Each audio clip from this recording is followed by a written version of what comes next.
Timing is everything, and the time you make a 911 call, from the time the call taker takes it and decides what type of emergency you have, and then makes a determination of what units are available in the area, whether it's police, fire, or medical, and dispatches them is important. And if it's a medical, especially, what even fire or police, you want a response as quickly as the call taker takes it and determines your location and gets the right resources.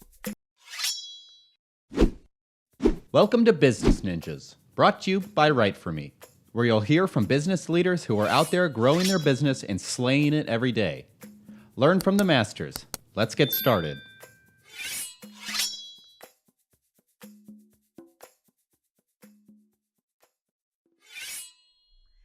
Hey everybody, welcome back for another episode of Business Ninjas. I'm here today with Jerry Wilkie. He's the Director of Sales Engineering at Intrado. Jerry, welcome to the show. Hey, thanks, Kelsey. Nice to talk to you. Yeah, excited to talk to you too today about Intrado. So, Jerry, why don't you start and tell me a little bit about yourself? Thanks. I've been in the telecom industry now for over 32 years. I started in the early 1990s in a startup wireless company and spent about 22 years in telecom, but mostly on the wireless side. So did some startups in the wireless industry. My last startup was in the late 2000s, a company that was eventually bought by a major tier one carrier in the United States, and then moved over to Intrado about 10 years ago. Intrado is a 911 public safety services company that supports many of the 911 calls that are routed to public safety today in the United States and other countries. So when you say a 911, public safety solution, what does that mean? Well, we route 911 calls from the wireline for the wireline industry, the voice over IP providers, for wireless carriers. We do things like text to 911 for wireless carriers and over the top application providers. We are starting to actually get into the IoT space, Internet of Things. So what we're doing with that is if a application company wants to develop something that needs to get to public safety or a 911 center, we have a product that can actually do that, take a request for assistance and send it to a geographically appropriate public safety answering location. And they would get information about the call itself delivered to them in their automatic location indicator services coming into their call processing equipment. They call it in our industry CPE. So they have call handling equipment that takes calls, and it has information about the 911 call location, the provider sending the call in, things like that, provided to public safety. We deliver those calls, and we actually also make that kind of call taking equipment. We are a manufacturer of the hardware and software for those services for just about half of the United States public safety answering centers use our hardware software for call taking equipment also. We also build and support next generation 911 networks. And you're probably wondering, what's a next generation 911 network? I'll answer it for you. It's an IP-based next gen network that routes calls on internet protocol instead of the legacy technology we have today, which is circuit switch technology using older alley servers for location delivery to the public safety answering locations. All of that's getting forklifted and changed over to next generation 911, and our company's right in the middle of that. So when you're talking about the alley servers, what do you mean by that? It's a server for on the wireline side that was developed years and years ago. They've been around probably close to 40 years now. Those servers house your address information about you when you make a 911 call from an plain old telephone line or a wireline service. It directs the call to the public safety answering location with the information about the caller's location.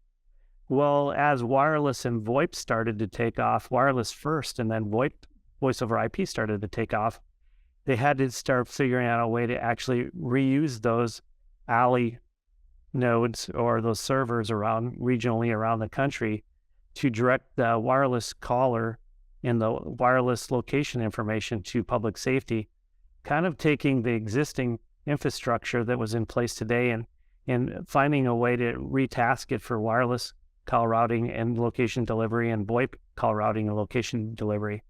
So that system is still in place today in the majority of the public safety locations in the United States, but it is quickly being replaced by next generation 911 systems that are doing IP-based call routing, and it's completely different services. And why do you think it's an important change that, this is occurring in the industry now?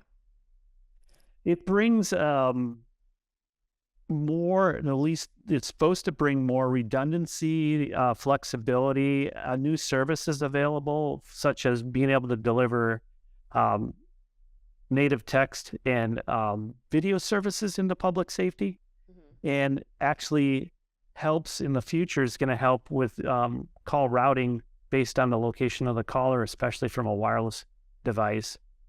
In today's 911 for wireless, location of where the call is going to be delivered to for call routing for the last 20 plus years has been derived off the cell site you made the call from. So the cell site you made the call from is in the messaging to a company like ours. We see that and go, okay, we have the cell site address, we have the XY coordinates for that location, and we have the callback number that came in this messaging.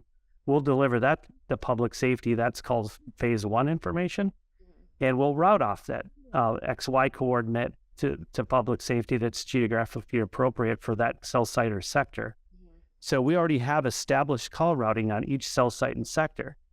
But the problem, Kelsey, with that is, and it's been a problem since its inception, is radio frequencies on a cell site basis or a sector basis don't just stop at a jurisdictional boundary, like a county line between a county and a city. So I use the analogy a lot. Our company's is located in Longmont, Colorado, and that's in Boulder County. If you made a call on a cell site that has the call routing to Boulder County, which is fine, but what if that cell site or sector leaks, 20-30% of the radio frequency coverage is in the city of Longmont? Shouldn't the city of Longmont got the call, not Boulder County? So what happens is it routes to Boulder County, and then Boulder County has the caller tell them where they are located, or they get the XY coordinates and notice they're in the city limits of Longmont, Colorado, and then they transfer the call to Longmont, Colorado, which takes 30 seconds to a minute on the 911 call to get this caller who's in an emergency over to the right public safety jurisdiction to dispatch services to. That's been a long-term problem that we've been wanting to solve, and finally recently have solved it. Wow. So and that time is so precious on a 911 call. So the work that you're doing is really crucial, and I can imagine, is really making a significant impact in the industry. Yeah, correct. The timing is everything, and the time you make a 911 call, from the time the call taker takes it and decides what type of emergency you have, and then makes a determination of what units are available in the area, whether it's police, fire, or medical, and dispatches them, is important. And if it's a medical, especially, what even fire or police, you want a response as quickly as the call taker takes it and determines your location and gets the right resources that's closest to you dispatched. In my 30s, back almost 30 years ago, I did part-time firefighting in Minnesota for a couple of years, and in that job, we had multiple fire stations, so they didn't dispatch all 3 fire stations in the city limits of that city to the fire. They dispatched the closest one based on the location of the caller, right? So if it was an accident, we were the closest fire station. We'd be dispatched as first responders to that accident. Or if it's a fire, we were the fire station that was dispatched first to the fire. If we needed more resources, we would radio that in, or the commander would radio that in, saying that we need more resources from other fire stations. So you need to know the location as quickly and accurately as possible. And that, from a wireless standpoint, caused about 10 to 15% of the wireless calls for the last 20 plus years were routed correctly, but to the wrong public safety, because it was routed off the cell site and sector call routing. But now today, I'm here to say that we've solved that with a major tier 1 provider. We now route about 80+% of their 911 calls are routed based on the location of their device in their hand, their phone. And we're getting better outcomes for the public and for their subscribers by doing that. And we're using that now without holding up the 911 call. So we're not holding up the call waiting for location information to come in. We're making that determination during call time. And we're also looking at the accuracy of that information that's coming into our server and saying, is this accurate enough to be used for call routing? Or in a fail-safe mode, should we fall back to the cell site routing because we still have that information? So that doesn't go away right now. We're routing off the handset XY coordinates, but if we don't deem them to be credible or accurate, we can fall back to the cell site location and then route it off of that. And most of the time that's going to be the correct routing anyway. But like I said, that Longmont and Boulder County example, if it was in the city of Longmont, now we would route that call to the city of Longmont. We wouldn't be routing it to Boulder if we churned out locate before route services on our platform. Right. So, and how accurate is the technology these days? Well, over the last 4 or 5 years, I'd say that the smartphone technology, both on speed of acquiring this information and accuracy, has come a long, long ways. We're making that determination we set up a metric that when we see the accuracy coming in on that, if it falls outside of this metric, and say the metric's 150 meters, if it falls outside of that, we're falling back to the cell site ID. But if it falls within that accuracy, we're using that to route the call. And we're getting much better outcomes and feedback from public safety.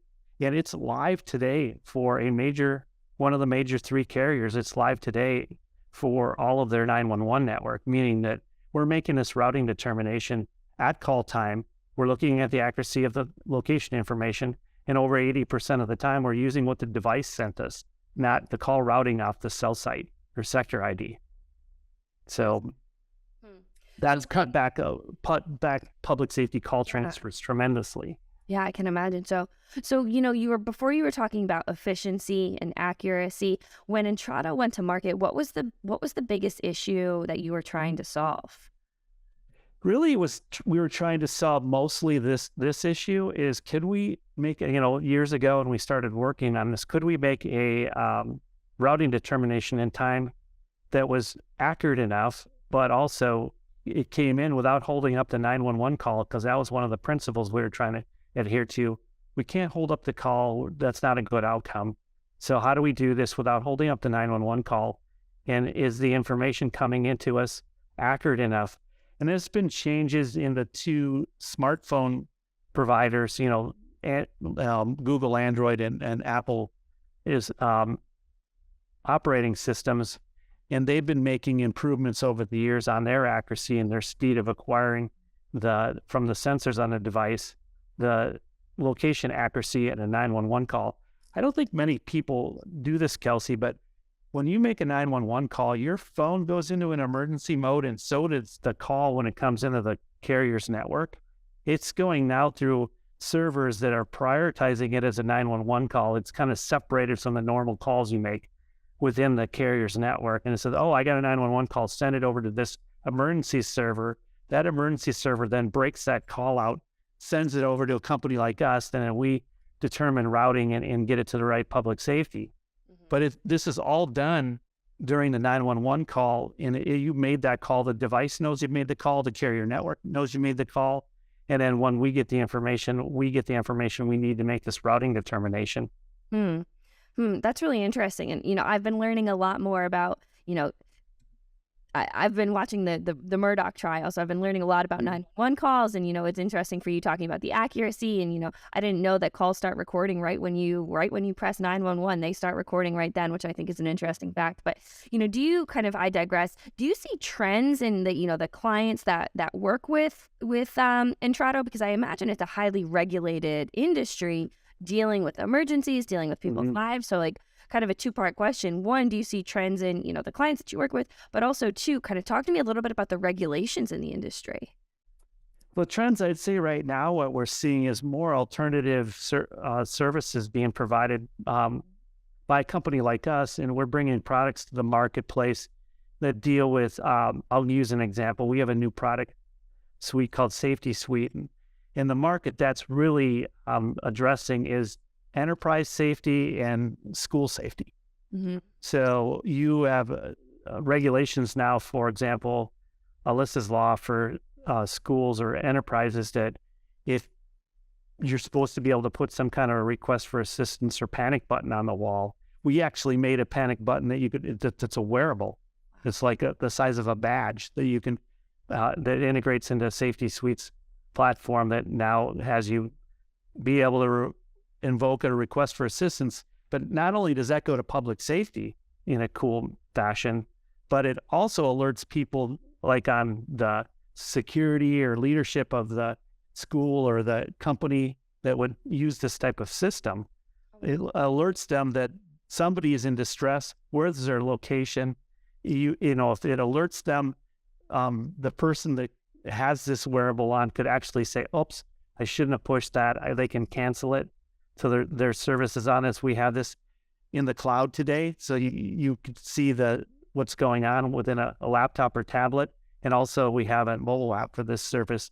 So we're seeing what I would call more alternative services be provided for public safety. And like I said early on in this interview, we're starting to see also companies with wearables needing these type of services or alternative services being in information being delivered to public safety that they don't see today, they don't get today, that will impact outcomes. Like, wouldn't it be interesting if you gave permission to send your medical information during a 911 call if you had an allergy or you had information about your medical that you wanted shared with public safety during a 911 call, again, with your permission? Those services are starting to come to the market now. Yeah. So there's an example. But from the regulation side, this locate before route that I was talking about, that's right now in the Federal Communications Commission as a notice of proposed rulemaking. So there's public comments going on right at this moment from the carriers and stakeholders and the communities affected by this. There will be possibly a rulemaking within this summer sometime by the FCC on locate before route. Once they do a rulemaking, if it's adopted, there'll be a time frame for carriers to have to comply, and compliance metrics they'll have to follow from this on a nationwide basis.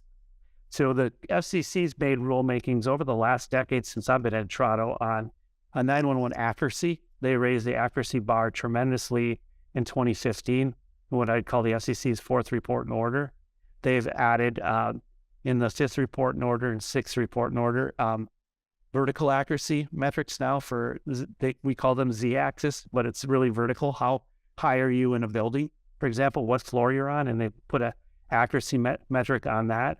So there's all sorts of regulations going on like that. And then recently, right before, it's ironic that it happened during this time, right before the the pandemic for COVID, there was rulemaking on what to deliver to public safety for VoIP and wireline and competitive local exchange carrier 911 calls. They're trying to get better, accurate information about where you are. Should you use a soft phone for a VoIP provider? How do I get prompted to make sure I have the correct 911 address in the database? So when my call's routed, it's routed correctly, and the 911 dispatcher actually gets my current address. Like, I'm working from home right now. If I was working in Longmont, I would get my Longmont address. When I'm working from home, are there services that can be provided that allows me to use a VoIP service provider soft client to make sure I get prompted and put the right 911 address so my call doesn't get misrouted to Longmont, Colorado instead of where I live in Texas, for example. So that was Kerry's law and Ray Baum Act. Those were rules that were redone for the more fixed static services and nomadic services for VoIP and wireline carriers. So what would you say the biggest misconception about your industry is do you think it has to do with regulations, or, what would you say the biggest misconception about the industry is? I think the biggest misconception, that's a great question, by the way, from my view, is when we see stuff about 911 calls in the media, you're seeing a little bit of the tip of the iceberg sticking outside the water. You don't see the bulk of the 90% of what goes on under the water. You're not seeing that. And I don't think we as a society and the media does a very good job of explaining to the public how complex these networks are, how many stakeholders are involved, and what type of services are available and how they work. I see time after time after time media, taking short snippets of here's how this works, and they're really not doing it justice, and the public has really no idea how these networks work, how the phones work when they're making a 911 call. And if they knew and they understood it better, I think we could get better outcomes for our citizens in the United States. I know, you're finding out about it today in this interview. People that will listen to this will find out more about it, but the general public really has no idea how this all works. They just have these assumptions they hear from media or what they've heard word of mouth, and most of the time it's not very accurate. Yeah. So if you would want them to know one thing, what would you want them to know when you were saying that? I would want them to know and get a better understanding of how a 911 call works from any device they're going to use for 911. If you're using a VoIP phone, how's this going to work? What's going to be delivered to public safety? How is it going to be routed correctly? Ask your providers these questions. How's a 911 call work from a wireless device? What's being delivered to public safety on my behalf? What kind of location is being delivered to public safety? How do they get it? Why did my call maybe get misrouted on a VoIP services, and report that if that happens, because you're sure the neighboring jurisdiction will transfer the call, but if you don't tell the VoIP service provider that happened, nothing's going to be done to fix it. Things aren't perfect. There's jurisdictional boundaries. They change. The service providers try to keep up with this. We try to keep up with this. We survey our public safety answering locations a couple times a year, but if they change something and don't tell us, then we might have a boundary incorrect, and we may cause a misroute because of that. Those need to be updated on a regular basis, and we take that responsibility seriously. Yeah.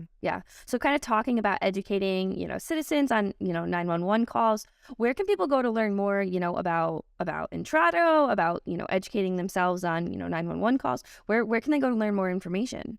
Well, Intrado.com, of course. We also have social media. We post in LinkedIn, we post in Twitter, Facebook, and places also, so you can get information about us there. The FCC has information about 911 and public safety, and that's helpful. NENA, NENA.org, and APCO.org. Those are public safety. They're public safety associations that work with public safety stakeholders and companies like ourselves to do educational outreach both to the industry and to the public. So there's information about these services on those websites. But yeah, all of those stakeholders, the FCC, us, NENA, APCO, these are companies. Just get on and do a browser search, with one of your favorite search engines, and find out more about it. You're going to learn, if you ask questions to the search, a lot about 911 that you didn't know, and maybe break some myths that you had about how 911 works, or even how text to 911 works, for that matter. Yeah. Well, Jerry, this has been a great conversation. As we start to wrap up, is there anything that you want to leave our listeners with, either about, routing determinations, the 911 industry, telecom, Intrado, anything you want to leave our listeners with? Yeah, I just wanted to say, on this locate before route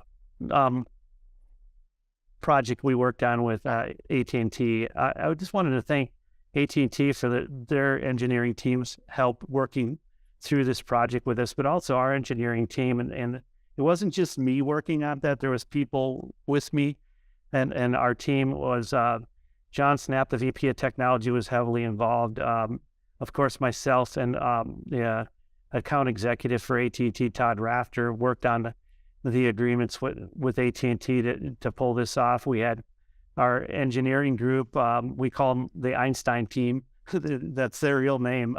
Bill Ike and Darren Markunis and the team behind them that helped them on this. Josh Birch is the director of product development. He was involved in this heavily. Chris Welch was a technical project manager testing with 2 public safety entities in 2 different counties, Snohomish County and Palm Beach County in Florida.